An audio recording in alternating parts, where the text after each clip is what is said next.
External Disease and Refractive Surgery from University of Texas, Southwestern Medical Center of Dallas, and a fellowship in ocular pathology from Drwn Eye Hospital, University of California, Los Angeles, USA. Dr. Prashar has authorized numerous publications in peer-reviewed journals and has given many presentations in various regional and national and international meetings. We welcome Dr. Prashar. The huge round of applause.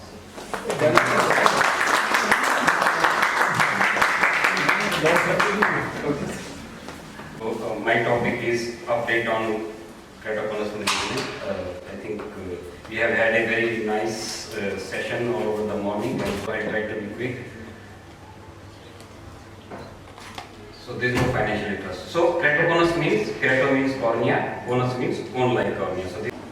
So on the left, this side is the normal cornea, and that's the cone-like cornea, keratoconic cornea. So keratoconus is characterized by progressive corneal thinning and resultant corneal astigmatism and myopia. It is the most common corneal ectatic disorder. Ectasia means the cornea protrudes forward. And the prevalence has been estimated to 1 in 375 to 1 in 2,000 people globally, and considerably higher rate in the younger population. Etiology is multifactorial, but various environmental and genetic factors have been thought to play a role.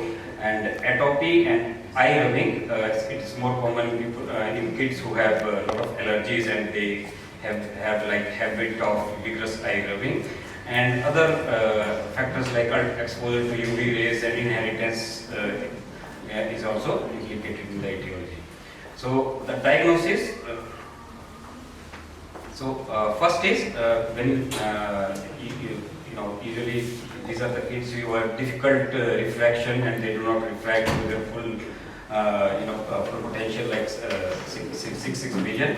And the important sign from external examination you can see is the Munson sign, that is bulging of the lower eyelid in the downward gaze. The reflex, scissoring reflex. So this is with the rule, against the rule, and when the reflex splits, like scissors, this is known as scissoring reflex. Then on distant direct ophthalmoscopy, you see like a white droplet behind the back, in the back red background. This is Charles white droplet sign.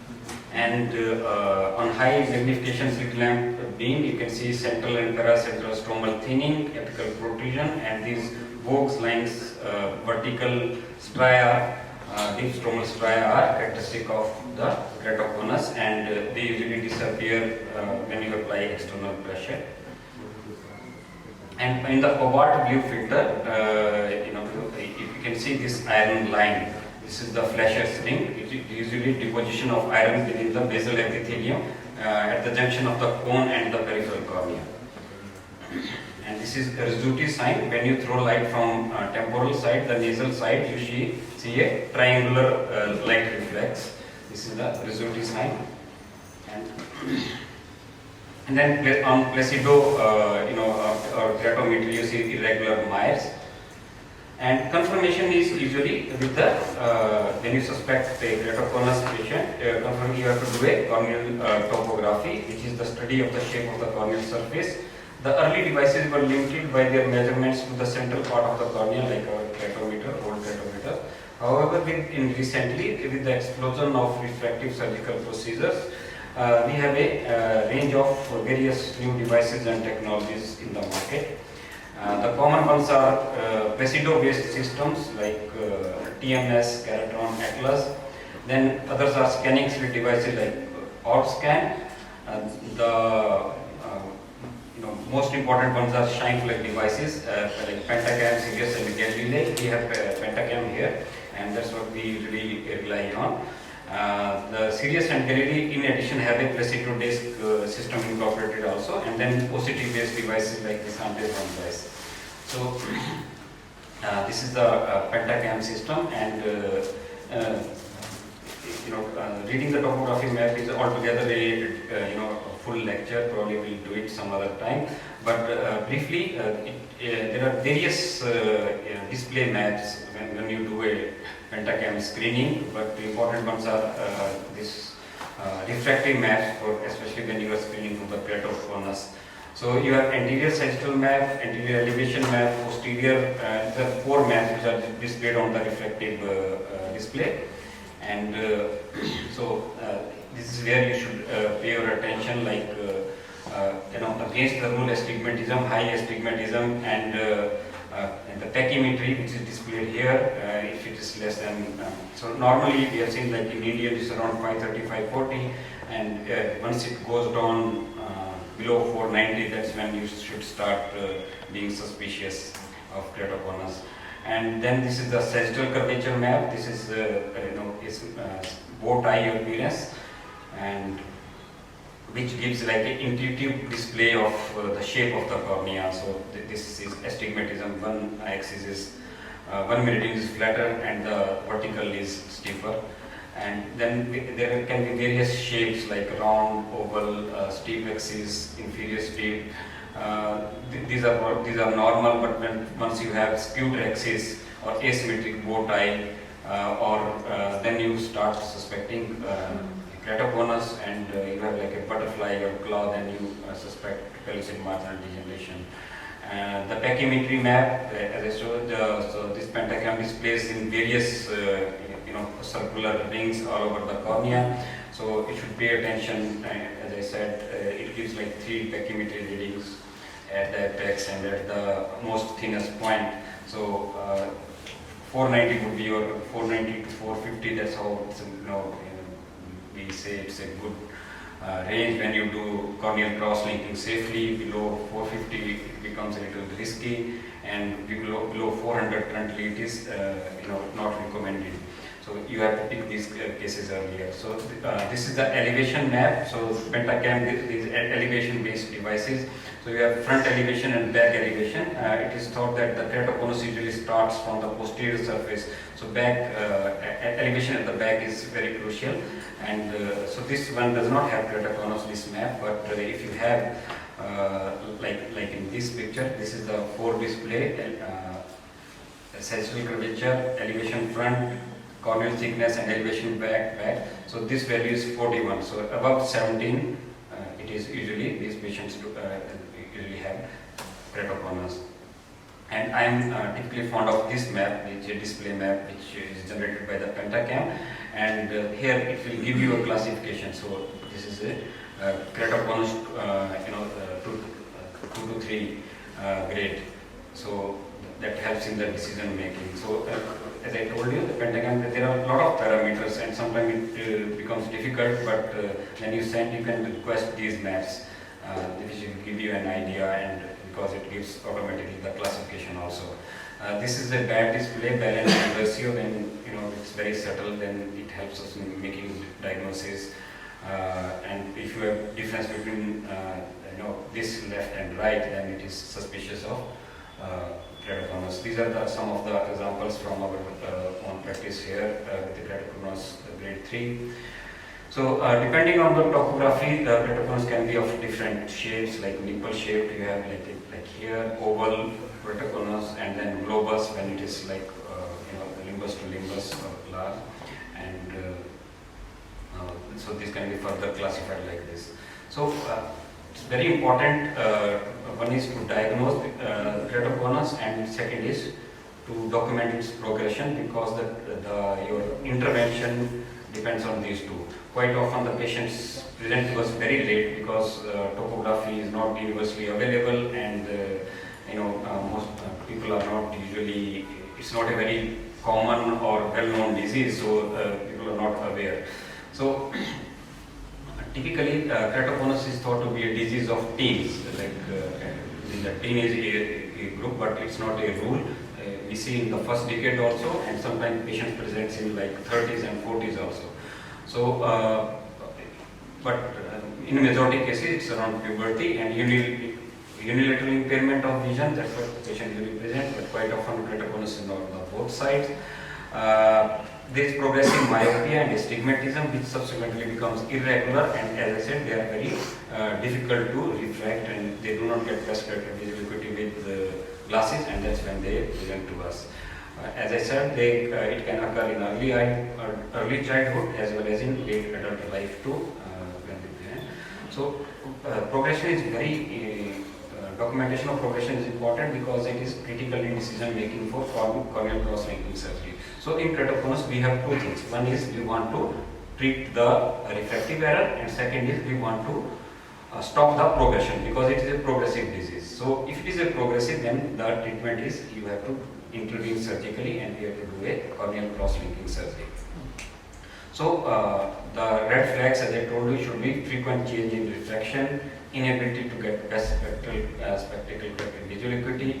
Against the rule, astigmatism in my experience is, these kids are more likely to develop. And on topography, you have, pear-shaped elongation of central mires, even if you have, keratometer, and stiffening usually inferior or temporal, and very rarely sphenoidal quadrant is usually least affected. There are various classification systems like Amsler-Crombic classification, Wellen ABCD classification, Keratoconus severity score, which would be a little, the helping classification, but for practical purposes, what I would recommend is if you send patients, you get a refractive mag and pay attention to the pachymetry values. So central keratometry, pachymetry, and frequent change in refraction, that's what should be your baseline things you should keep an eye on. So clinical parameters to define progression. So like visual acuity, subjective or objective decrease in vision by one Snellen line or more, and then there is change in increase in cylinder or manifest refraction by one diopter or more over 1 year, when keratometry values increase in K2 at the steepest meridian, Kmax by 1 diopter or more, and when there is progressive decrease in the corneal thickness. Pentagon gives us the maps also, comparison maps also, so it's very useful in making decision making in that sense. And there is in 2015 this panel, global Delphi panel of keratoconus and eclectic disease, which was to remove the uncertainty about ectasia progression, and they said that there should be consistent change in at least two of the following parameters: progressive steepening of the anterior corneal surface, progressive steepening of the posterior surface, and progressive thinning and or increase in the rate of corneal thickness change from the periphery to the thinnest point. So this has been incorporated in the pentagon scale. So why is it important to diagnose keratoconus? Because we do not want the patients to end up like this. This is a hydrops. Eventually, the cornea keeps on bulging, and there is a point when it gives way. The posterior descent membrane ruptures, and you have sudden ingress of fluid into the corneal stroma. It's a very painful, and patient suddenly loses the vision. So rupture of the descent membrane allows the influx of aqueous and sudden drop. And usually the break heals. There are various surgical maneuvers which can be done, but there is a lot of morbidity if the patient ends up at this. So it is important to diagnose and to get keratoconus early so that appropriate intervention can be done. So initially in the early stages, management obviously is conservative. We give spectacles and contact lenses, and here the role of you guys is very important, because the basic treatment of keratoconus is contact lenses. All other treatments go around it. And to halt the progression, earlier there was no such modality, but corneal cross-linking has come in big, and even India we started early, but in the US it was FDA approved in 2016 or 17. They started quite late. And eventually when it's very thin, scarred, or there are various indications, then you have to do a corneal transplants. And recently there is artificial intelligence has been, algorithms have been, they are coming, a lot of research is going on to enable early detection and progression so that appropriate this thing can be done. So in conservative awareness of eye rubbing, that's very important. You counsel the child that he should not be rubbing his eyes, but usually such patients have very bad allergies. So control of underlying ocular allergy is very important. So these patients need to be treated with anti-allergic sort of stepwise pattern, That's what we usually do. So in early stages, spectacles or soft contact lenses can be the first line conservative management. When it's not, soft contact lenses or spectacles don't work because of the higher order aberration, then you switch over to RGPs, mini-scleral lenses, hybrid, piggyback lens, close lens, and so on. This is entirely Akshay's topic, so I'll skip that. This is a flow chart of how we go about it. So Keratoconus, basically, first we have to make a decision whether it is progressive or non-progressive. In the, most of the people, they agree that in the growing years, that 20 years or below, probably it is progressive. So a lot of people, they straightway go and do a cross-linking, but you have to do a case-by-case decision. Sometimes it's not progressive. But after 20 years, usually we document progression here before going in for the corneal cross-linking surgery. So if it is a non-progressive, start with specs or contact lenses. You get adequate visual acuity. Just keep the patient on for monitoring for progression.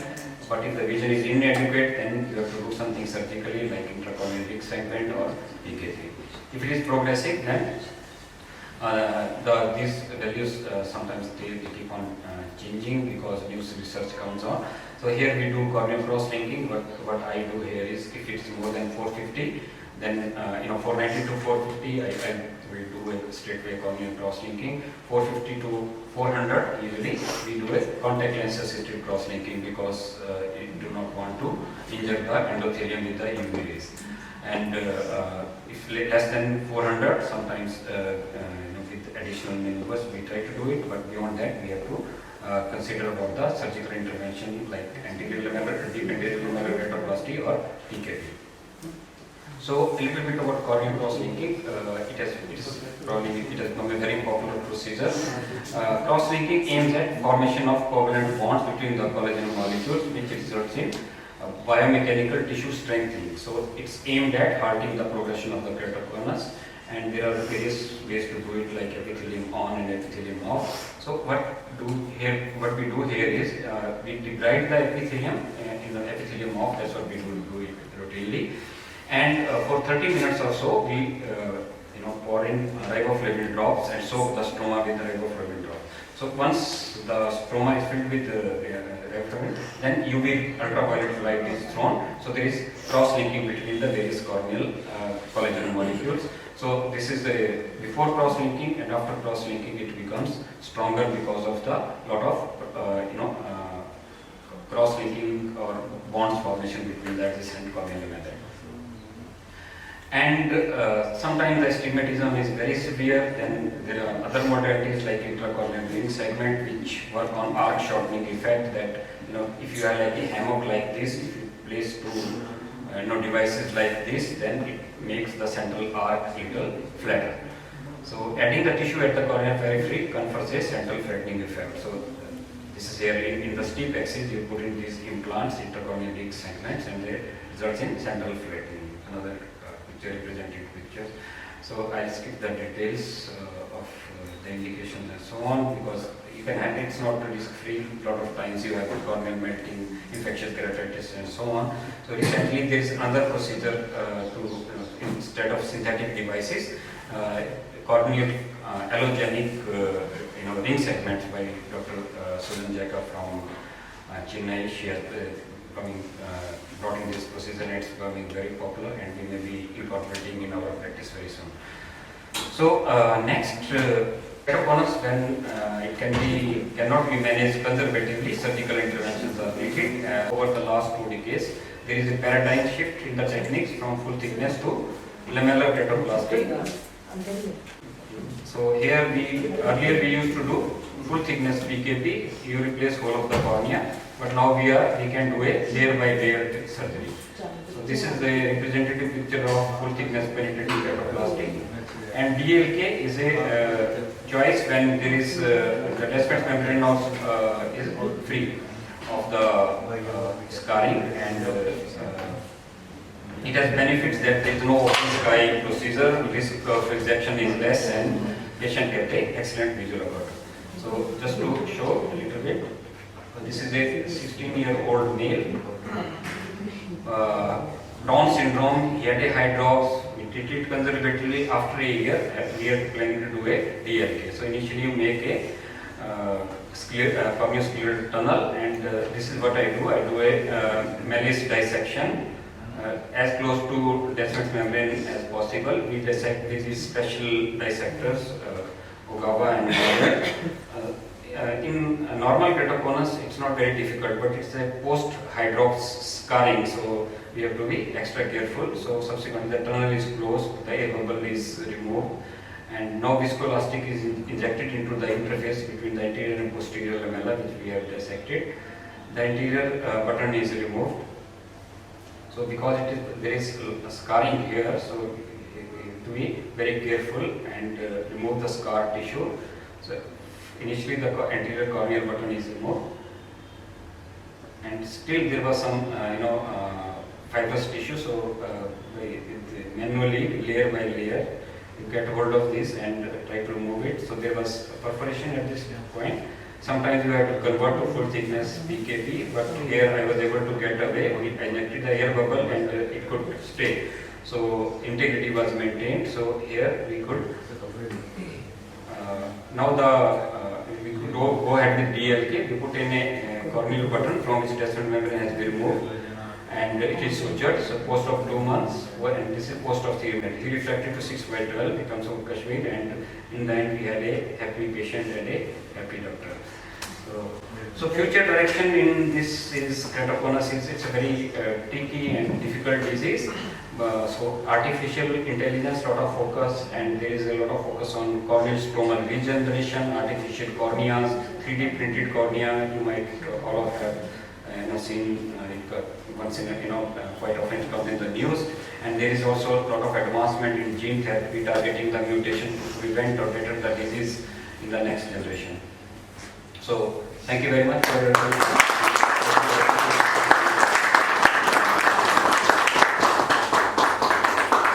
Thank you, sir, for a wonderful presentation. Any questions from the audience?